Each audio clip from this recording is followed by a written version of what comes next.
Hey guys, welcome back to another episode of Navigating Endo with Ashley. Today I'm going to talk to you about the 5 major roadblocks that almost every Endo warrior encounters. Roadblock number 1. No one believes me. This is the case for 99.9% of Endo warriors, is that for an average of 7 to 10 years, people don't believe your pain. Even if you describe it to them in depth, they don't believe you.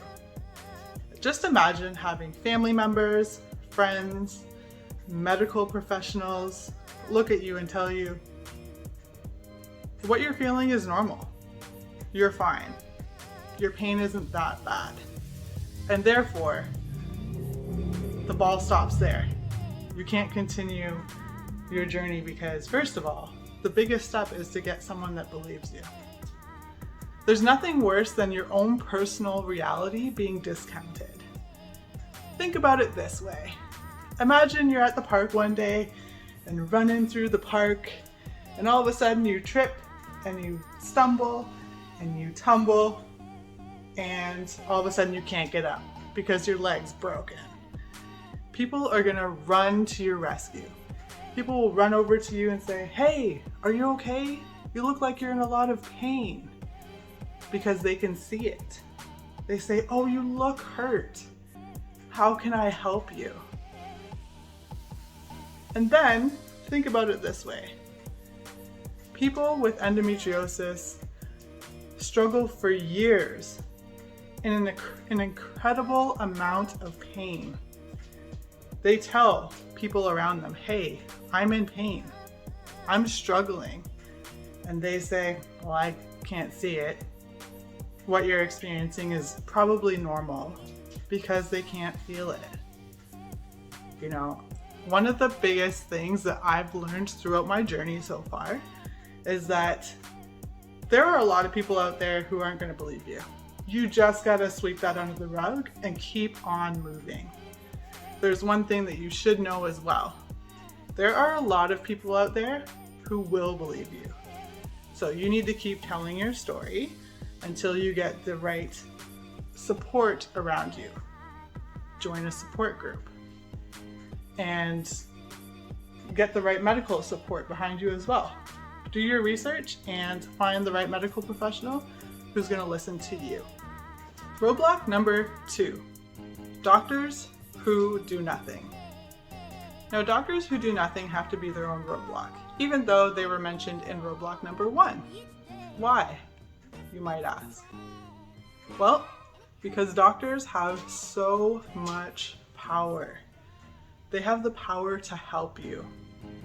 You know, there's so many doctors, specialists, gynecologists, surgeons, the list goes on and on and on, who are amazing at their jobs, and they will do whatever it takes to help you to 1, manage your pain, 2, figure out what is the cause of your pain, and 3, continue to provide you with the most updated information to help you specific to your specific needs.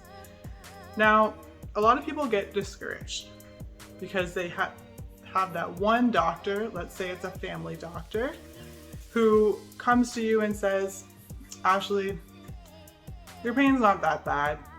A lot of other women experience the same pain," which they're not wrong, because 10% of women have endometriosis and 10% of people who are assigned female at birth, I will add. And that being said, they just feel like, okay, this is normal. But unfortunately, that's not good enough. And if and when this happens, because there's a very good chance that this could happen to you if you're a sufferer, you owe it to yourself to keep advocating for yourself. If this family doctor is not helping you out, ask to see a specialist. Because any amazing doctor will tell you what they specialize in, what they're familiar with, and what they're not familiar with. And if they say to you, "Ashley, I'm not familiar with what your pain is, but you know what? I'm gonna connect you with someone who is familiar with your type of pain. And I'm gonna ask them to help us figure out what's going on with you. So I strongly suggest that you keep pushing for yourself. Every time a door closes, a window opens. Number 3, sufficient pain management. Now, this probably seems like a no-brainer, and in reality, it should be a no-brainer. But if we don't have sufficient pain management, we can't function like the rest of the world. If you wake up in the morning and you have a crazy headache, the first thing you're gonna think is, do I need to go get a coffee? Do I need to take my prescription medication that I have for my migraines? Do I need to go take just an over-the-counter medication to help with my headache?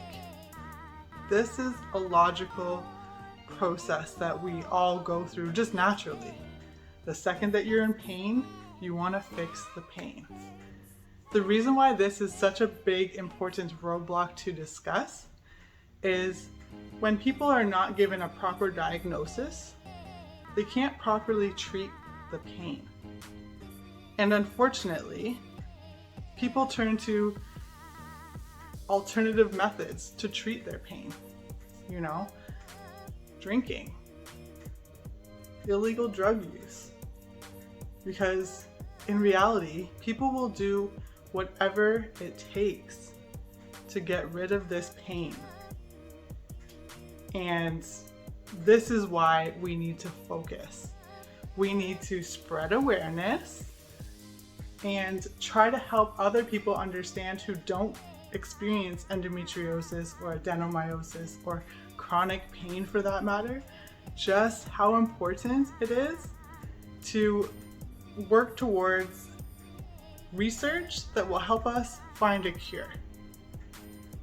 We at least need more methods available to us. Block number 4, having a comorbidity. For those of you that don't know what this is, it basically means having more than one disease or medical condition at the same time. So for many people with endometriosis, we often have other conditions, and sometimes these conditions go undiagnosed because the symptoms of one condition mimic or overlap with another condition. For instance, I have arthritis in some of my joints. And what people don't know is that a lot of people who experience endometriosis experience joint pain, oftentimes due to some of the medications that we take, also just because it's just part of the disease, because there are 1,000,001 symptoms that any Endo Warrior can vouch for.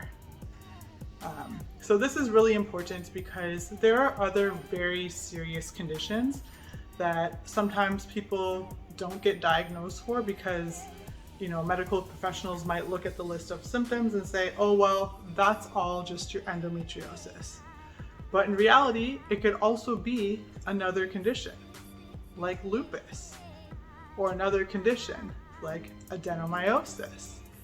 So it's always important to keep advocating for yourself and make sure that you track your symptoms, because that's the best way to help your doctor help you out. Last but not least, roadblock number 5, having an understanding employer and a flexible work environment. So depending on what industry you work in or the company you work for, people are not always lucky enough to have an adaptable workspace and an understanding employer.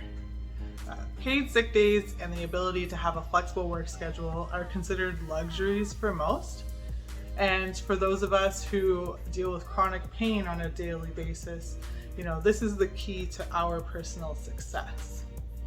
You know, some people out there have their own businesses and can run their own schedules, and this can be a life-changing experience for those individuals.